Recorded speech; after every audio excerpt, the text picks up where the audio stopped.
Captain Kaiwu stood on the bridge of the Earth defense ship Soul Star, watching the screens with careful eyes.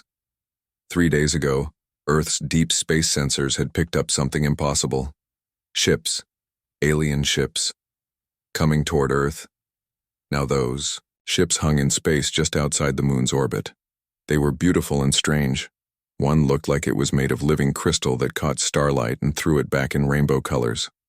Another seemed to be made of flowing water held together by invisible walls. The third was the strangest of all.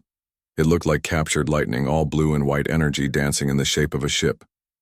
"Sir, we're getting another message," said Boram from her station. She was young but smart, the best communications officer in the fleet.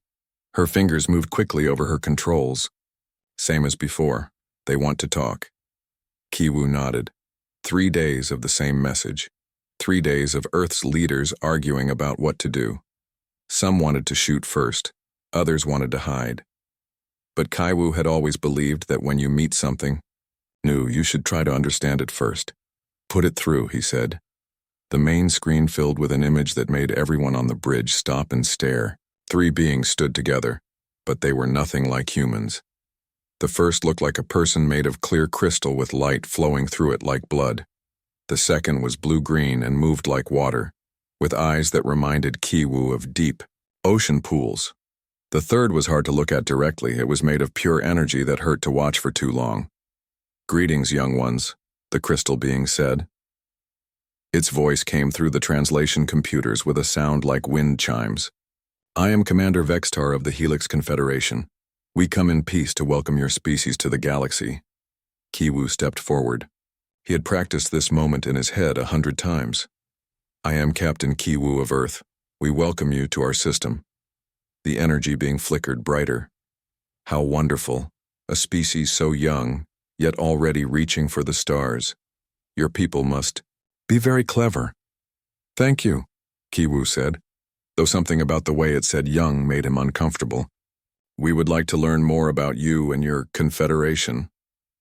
Of course, Vextar said. "But first we must ask, how long has your species been spacefaring? Your technology suggests perhaps 50 of your years? 100 at most?" Boram looked confused. She typed quickly on her keyboard and then looked at Kiwu with raised eyebrows. Kiwu understood. Humans had been dreaming of space for thousands of years. They had been actually flying in space for over a century. "We have been exploring space for some time," Kiwu said carefully. The water being spoke up. Its voice sounded like waves on a beach. "Such modesty. We are the depth swimmers. We have seen many young species take their first steps into the void. It is always exciting." Dr. Heijin joined Kiwu on the bridge. She was Earth's best expert on languages and cultures. If anyone could figure out these aliens, it would be her. She had been listening to everything from the science station. "Doctor," Kiwu said quietly, "what do you think?" "They keep calling us young," she whispered back. "But they also seem surprised by our technology level. Something doesn't add up." Kiwu turned back to the screen. "We would be honored to learn more about galactic civilization. Perhaps we could meet in person." "Excellent." Vextar's crystal body brightened. "We will send a small team to your largest space station. We have studied your planet and see you have built impressive orbital facilities for such a new species." The energy being spoke again. "I am Fluxara of the Luminar Collective. We must warn you. The galaxy can be dangerous for unprepared species. We have protocols to help young civilizations integrate safely." "Protocols?" Dr. Heijin asked. "Standard procedures," the depth swimmer explained. "Limited technology sharing at first, restricted travel rights until you prove ready, supervised development programs. It is for your own protection." Kiwu felt his jaw tighten. It sounded less like protection and more like being treated like children. But he kept his voice calm. "We appreciate your concern for our safety." "Your moon," Vextar said, looking at something off-screen. "It is unusually large for a planet your size, and your planet shows signs of ancient geological activity. Very interesting for such a young world." Boram typed something and showed it to Dr. Heijin. The doctor read it and her eyes went wide. "What is it?" Kiwoo asked quietly. "The moon," Dr. Heijin whispered. "They're talking like they've never seen Earth before, like it's not in any of their records." Kiwoo thought about this. Earth was 4.5 billion years old. Humans had been around for hundreds of thousands of years. How could a galactic confederation not know about Earth? "Commander Vextar," Kiwoo said, "how long has your confederation been exploring this part of the galaxy?" "Oh, many thousands of your years," Vextar replied. "We have detailed records of every system within 50 light years of here. Your star was catalogued long ago but showed no signs of intelligent life." "And when was it last surveyed?" Dr. Heijin asked. The three aliens looked at each other, or at least Kiwoo thought they did. It was hard to tell with beings made of crystal, water, and energy. "Some time ago," Flixara said finally. "Time moves differently for species like us. Perhaps several of your millennia." Bo-Ram's fingers flew over her keyboard. She was checking something in Earth's historical databases. She looked up at Kiwoo with wide eyes and shook her head slowly. "We would be happy to meet with you," Kiwoo said. "Our main space station, Unity Station, has facilities that should work for your different physiologies." "Wonderful," Vextar said. "We will arrive in one of your days. Please prepare your finest scientists and leaders. We have much to discuss about your future in the galaxy." The screen went dark. The bridge was quiet for a moment. "Sir," Bo-Ram said carefully, "I checked our databases. Every major human civilization has stories about visitors from the sky. The Egyptians, the Mayans, the Indians, the Chinese, all of them have myths about star gods or sky people." "Myths," Dr. Heijin said. "But what if they weren't myths?" Kiwoo stared out at the alien ships. They hung in space like jewels against the black, beautiful and mysterious. But something felt wrong. The way they talked about humans like they were children playing with toys they didn't understand. The way they seemed surprised by Earth's very existence. "Bo-Ram," he said, "I want you to prepare a full cultural and historical database for our guests. Everything we know about human civilization. Art, science, technology, history, all of it." "Yes, sir," Bo-Ram said. "What are you thinking?" Kiwoo watched the alien ships slowly moving into formation. "I'm thinking these aliens know less about us than they pretend, and I want to know why." Dr. Heijin nodded. "If they've been surveying this area for thousands of years, they should have detailed records of Earth. The fact that they don't..." She paused. "Either they're lying, or something happened to their records. Or," Bo-Ram said quietly, "someone erased them." Kiwoo felt a chill run down his spine. Tomorrow, humanity would meet aliens for the first time. But already he was beginning to suspect that it might not be the first time at all. Dr. Sujin carefully placed the ancient Sumerian tablet under the scanning device. The aliens had been on Unity Station for 2 weeks now, and they wanted copies of everything. Art, literature, science, history. They said it was for the Galactic Archive so other species could learn about humanity's remarkable rapid development. But the more Sujin scanned, the more confused she became. "This doesn't make sense," she muttered, looking at the readout on her screen. The tablet was over 4,000 years old. It should contain simple records, maybe crop yields or trade agreements. Instead, it had mathematical formulas that humanity had supposedly only discovered in the last few centuries. Complex calculations about planetary motion, star charts showing constellations that ancient humans shouldn't have been able to see. Dr. Park? Her assistant, a young graduate student named Minji, looked over her shoulder. "Is something wrong?" "Look, at this," Sujin said, pointing at the screen. "This symbol here, it's the mathematical constant pi, calculated to 15 decimal places. Humans supposedly didn't calculate pi to this accuracy until the 1400s, but this tablet is from 2000 BC. Minji frowned. "Maybe it's a coincidence?" "Maybe." But Sujin didn't think so. She had been an archaeologist for 20 years. She knew the difference between coincidence and pattern. On the other side of Unity Station, Dr. Tejo was having his own problems. The aliens had shared some of their basic technology as part of the cultural exchange. Simple stuff, they said. The kind of things they gave to all new species. But as Tejo studied the energy crystals the Helix had provided, he realized they weren't simple at all. They were incredibly complex, and somehow human physics already had theories that could explain how they worked. "That's impossible," he said to his research partner, Dr. Young-Soo. "What's impossible?" Young-Soo asked, looking up from his own analysis. "These crystals. They work by manipulating quantum fields in a way that our textbooks describe perfectly. But those textbooks are based on theories that are only 50 years old. How did we develop theories that perfectly describe alien technology we'd never seen?" Young-Soo put down his instruments. "Are you saying someone helped us develop those theories?" "I'm saying either we're the luckiest species in the universe, or someone taught us things we weren't supposed to know yet." The answer came from an unexpected source. Jin'e worked in military intelligence, analyzing data patterns. Her job was to look for things that didn't fit, things that might be dangerous. And she had found something very strange in the aliens' databases. "Captain Kiwoo," she said, walking into his office with a tablet full of data. "We need to talk." Kiwoo looked up from his reports. He had been reading about the cultural exchange, and frankly, it was giving him a headache. Every day brought new questions and no good answers. "What is it, Jin'e?" "The aliens' historical records," she said, sitting down. "I've been analyzing the data they shared with us. There's something wrong." "Wrong how?" Jin'e touched her tablet, bringing up a timeline. "Look at this. Their records are very detailed. They have information about every major galactic event for the past 200,000 years.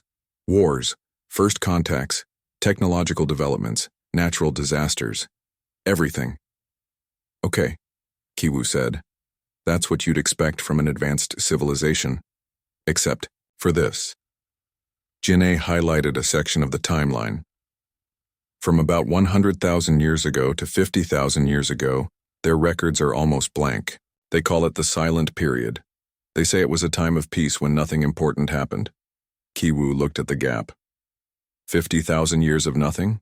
That seems unlikely. "It gets worse," Jin'e continued. "I cross-referenced the timeline with Earth's geological history. The silent period corresponds exactly with the time when modern humans started showing signs of rapid cognitive development. When we started making art, developing language, creating tools. That could be a coincidence. Could be. But then I found this."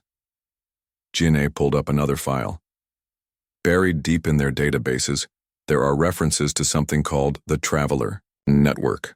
But every time I try to access more information about it, the files are corrupted or missing. Kiwoo leaned back in his chair. "Travelers? That's all I can find, just the name and references to the Great Loss and the evacuation. But Captain, here's the really strange part. Some of the corrupted files have timestamps from the silent period.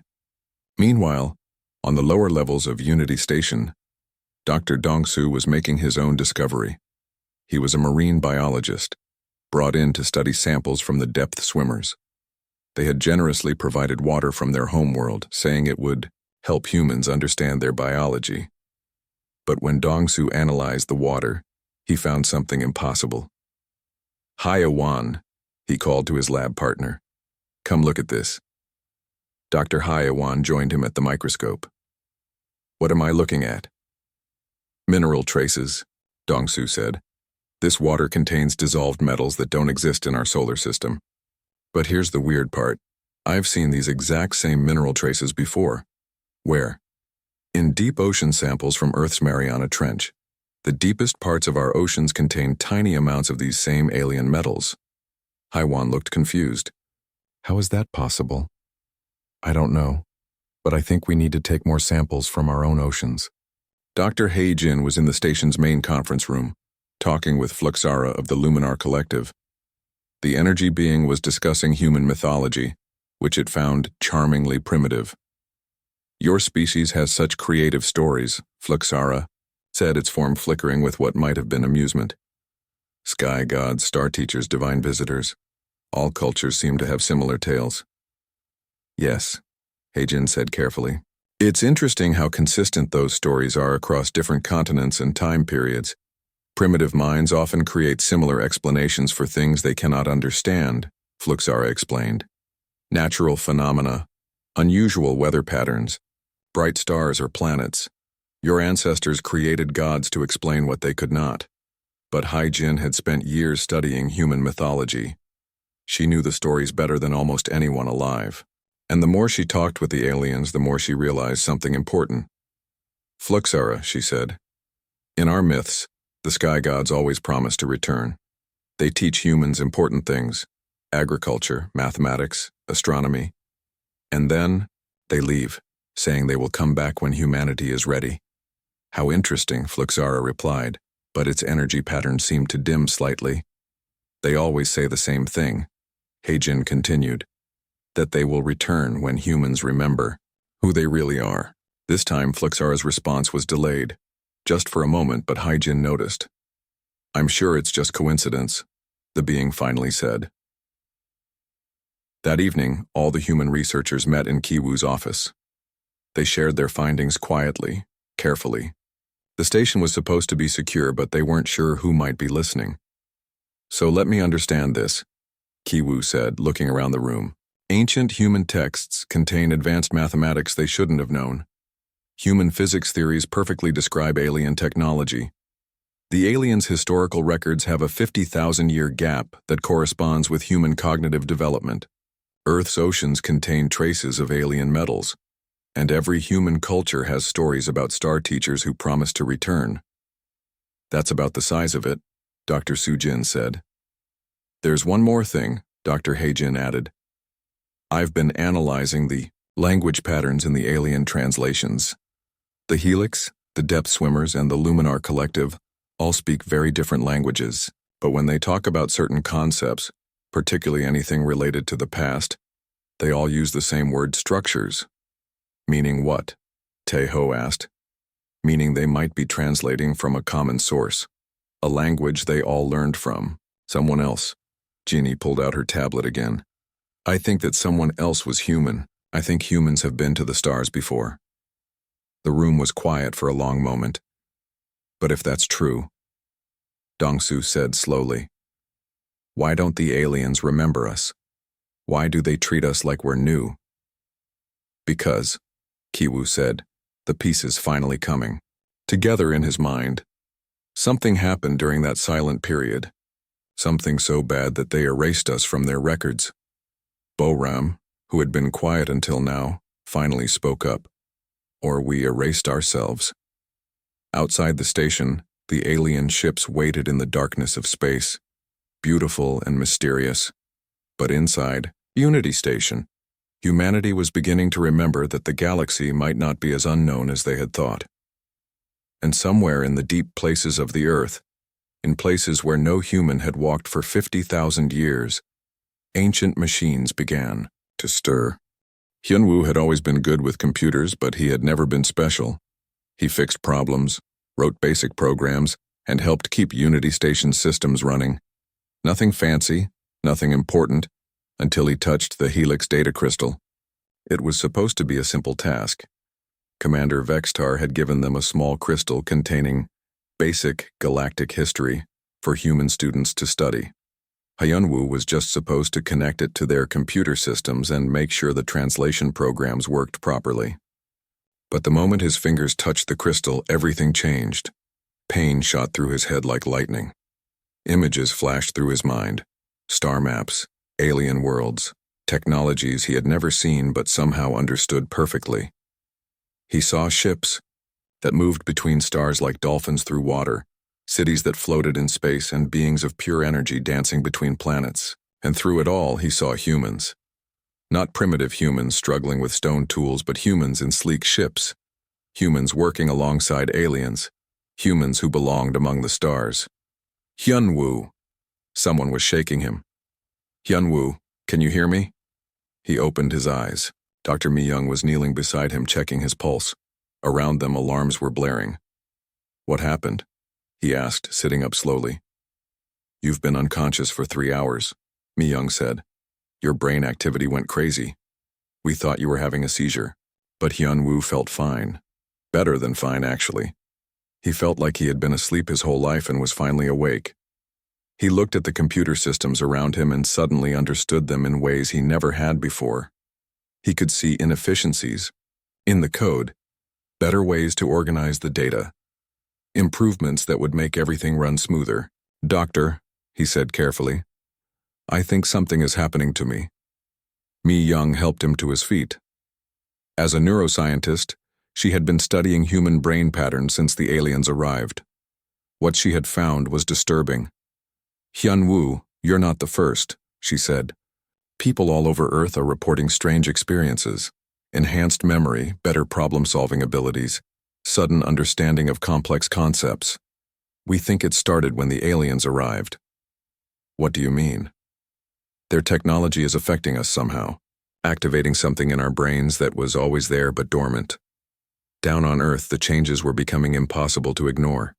Chan-ho, a geologist in Seoul, suddenly found himself able to read rock formations like books.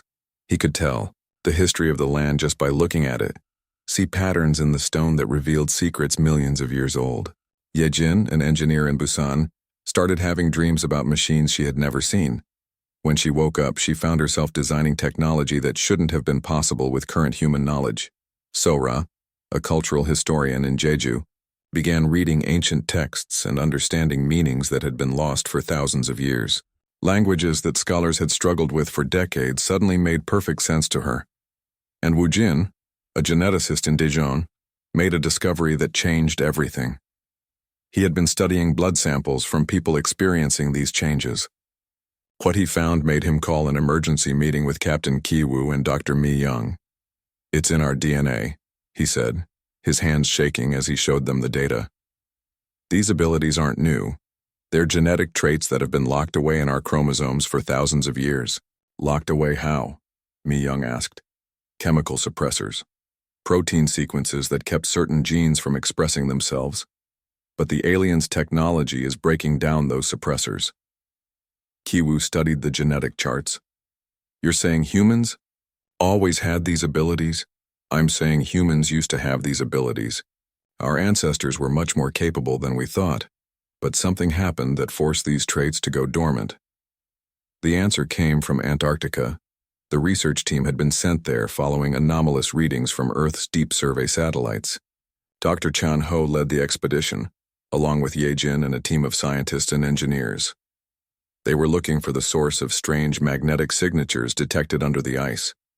What they found was impossible. "It's a city," Chan-ho said into his radio, his voice filled with wonder. "There's an entire city under the ice."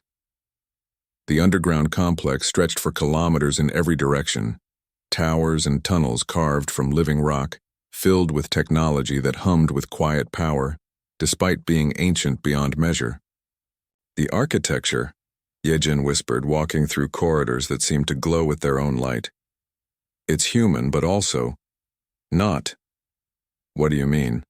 Sora asked, documenting everything with her cameras. "The proportions are right for humans. The doorways, the ceiling heights, the stairs. But there are modifications everywhere. Sections designed for beings that breathe water. Areas with electromagnetic fields for energy-based life forms. Control panels that can be operated by crystal beings. It was a city built by humans but designed to accommodate any form of life. The central chamber took their breath away. The walls were covered with star maps showing trade routes between hundreds of worlds. But these weren't maps of exploration or conquest. They were maps of cooperation, showing networks of mutual aid and shared knowledge that spanned the galaxy. And at the center of it all was Earth, marked not as a destination, but as the hub from which everything else grew. "Look at this," Sora called from across the chamber. She was standing before a wall covered in writing. Multiple scripts, some recognizably ancient human languages, others completely alien. "Can you read it?" Ye-jin asked. "Some of it." Sora's voice was hushed with awe. "It's a record, a history. It talks about the travelers, humans who could adapt to any environment, who served as bridges between different species. Bridges how? Mediators. translators, problem solvers. It says humans had a unique gift for understanding different forms of life and helping them work together. Wu Jin, who had joined the expedition to collect biological samples, made an even more startling discovery in the lower levels of the complex. "These aren't human remains," he said, studying preserved tissue samples under his portable microscope. "This is human DNA, but it's been modified, enhanced." "Enhanced how?" Chan Ho asked. "Multiple species genetics woven together, the ability to survive in different atmospheres, different gravities, different radiation levels. Humans weren't just explorers. They were designed to be the perfect galactic citizens." "Designed by who?" Wu Jin looked up from his microscope. "By themselves, and by volunteers from other species. This wasn't conquest or experiment. This was cooperation on a level we can barely imagine." The most important discovery came in what appeared to be a command center. Ancient computers, still functional after millennia, contained records in multiple languages. As Sora worked to translate them, a picture emerged of humanity's true past. Humans hadn't been primitive cave dwellers who slowly developed civilization. They had been the galaxy's greatest success story, a species that had learned to bring together the best qualities of all the different forms of life in the universe. They had been explorers, yes, but also teachers, healers, and peacekeepers. When conflicts arose between species too different to understand each other, humans served as interpreters. When disasters struck, humans led the rescue efforts. When new species were discovered, humans helped them find their place in the galactic community, until something went wrong. "There was a war," Sora said, reading from the final entries. "Not between species, but against something else. Something that threatened all life in the galaxy." "What kind of threat?" Ye-Jin asked. "I'm not sure. The records are damaged. But whatever it was, it forced the humans to make a terrible choice." She continued reading, her voice growing quieter. "They had to hide. Not just their ships or their cities, but themselves. They locked away their enhanced abilities and went into genetic stasis, hoping that someday it would be safe to emerge again. But they left a key," Wu Jin added, looking at his genetic analysis. "A way to reactivate everything when the time was right." The aliens, Chan Ho realized. When they came to Earth, their technology triggered the reactivation sequence. Back on Unity Station, Captain Kaiwu received the report from Antarctica with growing amazement and concern. The evidence was undeniable now. Humans had been among the stars before. They had been important, valued members of galactic civilization, but they had been forced to forget. "Sir," Boram said, approaching his desk with a worried expression. "We're getting reports from all over Earth. The genetic changes are accelerating. People are developing abilities faster than we can document them." "What kind of abilities?" "Everything. Enhanced problem-solving, perfect memory, intuitive understanding of complex systems. Some people are even showing signs of being able to survive in different atmospheric conditions." Kiwu looked out at the alien ships still hanging in space around Unity Station. The beings who had come to welcome humanity to the galaxy were the same ones who had known humanity long ago. But they had forgotten too. Or had they? "Boram," he said slowly, "I think it's time we asked our guests some harder questions." "Sir?" "I think it's time we found out why they really came to Earth." Youngsik had always been good at making friends. As Earth's diplomatic attaché, it was his job to build relationships with the alien visitors. But he had never expected to become close to depth swimmer archivist Titlesong, the aquatic being, had seemed different from the others from the start. While Commander Vexitar and Fluxara spoke an official, careful language, Titlesong often seemed troubled, distracted. During their daily cultural exchange sessions, Youngsik noticed that the depth swimmer would sometimes stop mid-sentence, as if remembering something painful. It was during their 15th meeting that Titlesong finally broke. "Your species troubles me," the being said, its watery form rippling with what Youngsik had learned to recognize as distress. "Troubles you how?" Youngsik asked gently. "You are so familiar. Your thought patterns, your problem-solving methods, even the way you organize your societies. It is as if I have known humans before, but that is impossible. Jung-sik leaned forward. Why is it impossible? Tidal Song's form grew more agitated. Because the records show that your species has never left this system. Because the Confederation has detailed files on every sentient race and humans appear nowhere in our ancient histories. But you feel like you know us. Yes. The word came out like a whisper of ocean waves. And that feeling grows stronger each day. Jung-sik took a careful breath. Tidal Song, what if I told you that we have found evidence that humans have been to the stars before? The depth swimmer went very still. That would be impossible. Would it? You said yourself that we feel familiar. For a long moment, Tidal Song said nothing. Then slowly, the being began to speak. There are memories. Old memories that the depth swimmers carry in our genetic consciousness. Memories of a time when the galaxy was different, when there was a species that could move between the stars and speak to any form of life. What happened to them? They vanished during the Great Silence. We thought they had died in the disasters. Jung-sik felt his heart racing. What disasters? The Cascade events, a chain of supernovas triggered by... Tidal Song stopped suddenly. I should not speak of this, the records are sealed. Tidal Song, people on Earth are changing. They're developing abilities they never had before. We've found ancient cities under our ice. We need to know the truth. The depth swimmer was quiet. For so long that Jung-sik thought the conversation was over. Then finally Tidal Song spoke again. The species we remember, they called themselves the Travelers. Meanwhile, Yun-su was having her own revelations.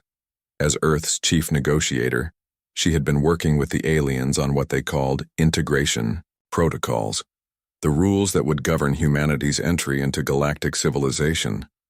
But the more she studied these protocols, the more disturbed she became. These aren't integration guidelines, she told Captain Kaiwu during their private meeting. They're containment procedures. Kaiwu looked at the documents spread across the table. What do you mean?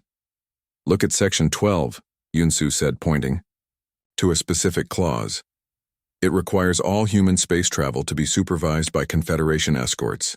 Section 18 limits human access to certain types of technology. Section 23 prohibits humans from making contact with species outside the Confederation. That seems reasonable for a new species, does it? I've been comparing these protocols to the ones given to other species when they first joined the Confederation. The restrictions on humans are much more severe. Kiwu studied the comparison charts. As if they're afraid of what we might do. Or afraid of what we might remember. The truth began to emerge from an unexpected source. Minho, a data analyst working on Unity Station, had been tasked with organizing the cultural information being shared with the aliens. But as he worked through the databases, he noticed something strange. Captain, he said, bursting into Kiwu's office with his tablet. I've found something in the Confederation's own files. What kind of something? References to emergency protocols, procedures for dealing with rediscovered populations of certain species. Kiwu looked at the data. Rediscovered populations. The protocols are very specific. They're designed to keep rediscovered populations from remembering their heritage until the Confederation decides they're ready. Look at this section. It describes exactly what's been happening to us. The document outlined a careful process of gradual reintegration. First contact designed to seem like humanity's introduction to galactic civilization. Limited technology sharing to prevent rapid advancement. Careful monitoring of any signs of ancestral awakening. And if the awakening couldn't be stopped, there were other protocols, more severe ones. Minho, Kiwu said slowly, are you saying the Confederation has done this before? I'm saying they have detailed procedures for it, which means we're not the first rediscovered population they've encountered. Dr. Da Yun, Earth's chief philosopher and ethicist, had been struggling with different questions. The aliens kept talking about how humanity would benefit from joining galactic civilization, but their offers seemed strangely limited. They're offering us junior partnership status, she explained to the Leadership Council. access to some technologies, some trade, opportunities, some cultural exchange, but always under their supervision. That doesn't sound unreasonable, one of the military advisors said. Doesn't it? They claim the galaxy has thousands of spacefaring species, but they're only introducing us to 3 of them. They talk about the benefits of galactic civilization, but they won't tell us about the other member species or show us their worlds. Dayoon brought up a holographic display showing what the aliens had told them about galactic civilization. Look at this structure. The Confederation controls all trade, all technology sharing, all diplomatic contact. Individual species have very little autonomy. You think they're lying about the benefits? I think they're not telling us everything. And I think there's a reason for that. The pieces came together when Young-sik shared what he had learned from Title Song with the rest of the leadership team. The travelers, he said, were humanity's ancestors, but they weren't just explorers or traders. They were the galaxy's peacekeepers and problem solvers. What do you mean? Captain Kaiwu asked. According to Title Song's genetic memories, humans had a unique ability to understand and mediate between different forms of life. When conflicts arose between species, humans helped resolve them. When disaster struck, humans led the rescue efforts. That sounds like a good thing, Dr. Mi-young said. It was, until something called the Cascade Events happened, a series of disasters that nearly destroyed galactic civilization. Young-sik brought up the fragmentary records that Title Song had been willing to share. From what I can piece together, there was a war against some kind of threat to all life. The travelers led the fight against it, but the cost was enormous. What kind of cost? Yunsu asked. The near destruction of the galaxy. Whole star systems lost. Billions of lives ended. In the chaos that followed, many species lost contact with each other. Galactic civilization nearly collapsed. And the travelers? Disappeared. The other species assumed they had died fighting the threat. But according to Title Song, some species suspected they had survived and gone into hiding. Captain Kiwu was beginning to understand. And when galactic civilization rebuilt itself, it rebuilt itself differently, Jung-sik continued. The Confederation wasn't originally a governing body. It was an emergency council created to coordinate the response to the disasters. But after the travelers disappeared, it became permanent. And they don't want the travelers to come back, Daun realized. Why not? Dr. Mi-young asked. Yunsu answered. Because the travelers were the ones who made decisions before. They were the mediators, the leaders, the ones other species looked to for guidance. If humans returned to that role, the Confederation would lose their power, Captain Kiwu finished. Minho looked up from his data analysis. There's more. I've been tracking the communication patterns between the alien ships. They've been sending encrypted messages back to the Confederation leadership almost constantly. What kind of messages? I can't break the encryption, but I can analyze the traffic patterns. The volume of communication spiked dramatically right after humans started showing signs of genetic awakening. They're reporting on us, Dr. Mi-young said. More than that, Minho replied. 3 hours ago, they received a response, a very long response, and immediately after that, they started preparing their ships for departure. Captain Kiwu felt a chill run down his spine. They're leaving? Not leaving, Minho said grimly. They're being reinforced. I'm detecting at least 12 more ships approaching from outside the system. The room fell silent as the implications sank in. Young-sik, Captain Kiwu said finally. How much more can Title Song tell us? I think Title Song knows more than they've shared, but they're scared. The depth swimmers aren't in charge of the Confederation. They're just members like we would be.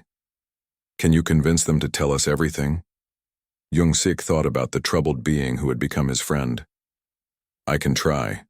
But Captain, if what I suspect is true, then the Confederation isn't here to welcome us back to galactic civilization. What are they here for?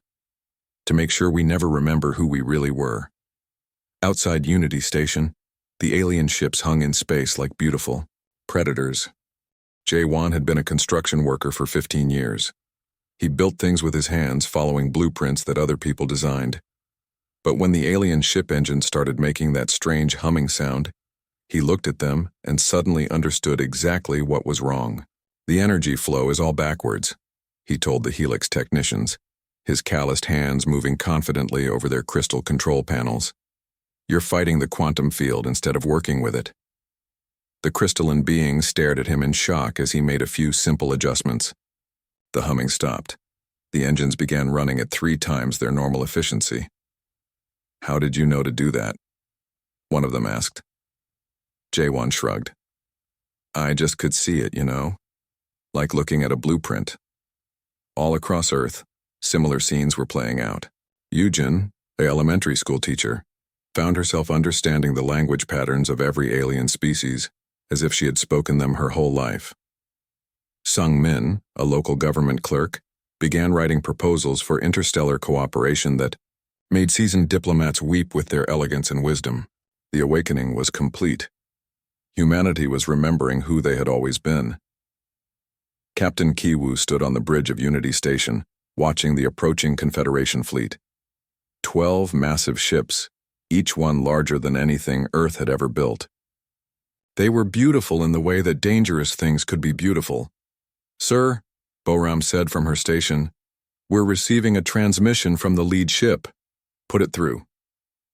The main screen filled with the image of a being unlike any they had seen before. It looked like living metal with eyes like distant stars. When it spoke, its voice had the weight of absolute authority. I am Supreme Coordinator Vexnal of the Confederation High Council. You will prepare for immediate integration protocols. I am Captain Kiwu of Earth. We welcome further discussion about humanity's place in galactic civilization. There will be no discussion, Vexenal replied coldly. Your species has activated prohibited genetic sequences. You will submit to corrective procedures immediately. Captain Kiwu felt anger rising in his chest. Corrective procedures? The abilities your people are manifesting are dangerous. They must be suppressed for the good of galactic stability. And if we refuse? Vexenal's metal features shifted into what might have been a smile. Refusal is not an option. The transmission ended. On the view screen, the Confederation ships began moving into attack formation. But Earth was no longer defenseless. In the depths of Antarctica, the ancient city had fully awakened. Machines that had slept for 50,000 years hummed to life. And around the globe, humans were remembering skills their ancestors had possessed. Hyarin stood in the engineering bay of Unity Station, her hands moving over control panels she had never seen before, but somehow understood perfectly. She wasn't just building a better starship. She was creating something entirely new. The old traveler ships were designed for exploration and rescue, she explained to the team of engineers gathered around her. But we need something different now, something that can protect and unite instead of just travel and discover. What are you building? Asked Dr. Aid. Yejin, watching in amazement as Hyarin's modifications took shape. A home, Hyarin replied. A place where any form of life can survive and thrive together. Not just a ship, but a living ecosystem that can adapt to support anyone who needs it. The creation that emerged from Unity Station's construction bays was unlike anything the galaxy had ever seen. It looked like a small moon, but it was alive in ways that defied easy description. Crystal sections that could house energy beings. Liquid areas where aquatic species could swim freely. Atmospheric zones calibrated for dozens of different forms of life. And at its heart, control systems that any being could operate, regardless of their physical form. Tae-young stood on the bridge of this impossible vessel as it took its first journey beyond Earth's atmosphere. He had been born in North Korea, had spent his childhood as a refugee, had never imagined he would one day serve as humanity's ambassador to the stars. But as the ship moved through space with impossible grace, he felt like he was coming home. Sir, his communications officer said, we're being hailed by the Confederation fleet. Answer them. Supreme Coordinator Vexnal appeared on the screen again, but now his metallic features showed confusion instead of arrogance. What is that vessel? He demanded. This is the New Horizon, Tae-young replied calmly. Earth's first embassy ship. Impossible. Your species lacks the technology for such construction. Tae-young smiled. Our species helped design the technology that built your civilization, Supreme Coordinator. We're just remembering how to use it. Behind the New Horizon, other ships were emerging from Earth's shipyards. Not weapons of war, but vessels of exploration and cooperation. Ships designed by human minds that remembered the galaxy as it could be, not as it was. Captain Kiwu received the final transmission from Commander Vextar just as the Confederation fleet began to withdraw. You have forced our hand, the crystal being said, its rainbow light dim with what looked like defeat. The High Council will not accept this challenge to their authority. This isn't a challenge, Kiwu replied. It's an invitation. An invitation to what? To remember what galactic civilization was supposed to be. Not a hierarchy where some species rule over others, but a true community where everyone contributes their unique gifts. Vexitar was quiet for a long moment.